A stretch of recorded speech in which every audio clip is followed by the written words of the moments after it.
I will admit that sometimes the loudest voices for censorship have come not from within Europe, but from within my own country, where the prior administration threatened and bullied social media companies to censor so-called misinformation. Misinformation like, for example, the idea that coronavirus had likely leaked from a laboratory in China. Our own government encouraged private companies to silence people who dared to utter what turned out to be an obvious truth. So I come here today not just with an observation, but with an offer.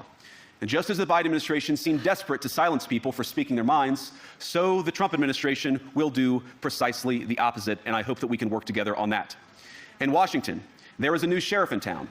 And under Donald Trump's leadership, we may disagree with your views, but we will fight to defend your right to offer it in the public square, agree or disagree. This is many challenges, but the crisis this continent faces right now, the crisis I believe we all face together, is one of our own making. If you're running in fear of your own voters, there is nothing America can do for you. Nor, for that matter, is there anything that you can do for the American people who elected me and elected President Trump. You need democratic mandates to accomplish anything of value in the coming years. Have we learned nothing? That thin mandates produce unstable results, but there is so much of value that can be accomplished with the kind of democratic mandate that I think will come from being more responsive to the voices of your citizens.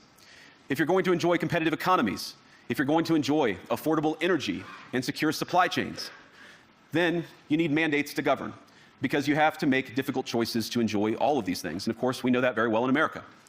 You cannot win a democratic mandate by censoring your opponents or putting them in jail, whether that's the leader of the opposition, a humble Christian praying in her own home, or a journalist trying to report the news.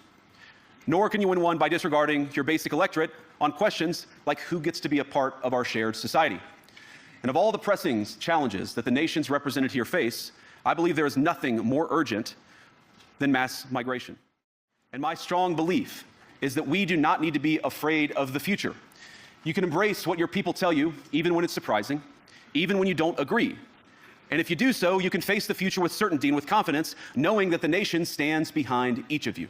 And that, to me, is the great magic of democracy. It's not in these stone buildings or beautiful hotels. It's not even in the great institutions that we have built together as a shared society.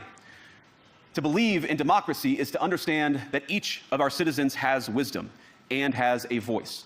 And if we refuse to listen to that voice, even our most successful fights will secure very little.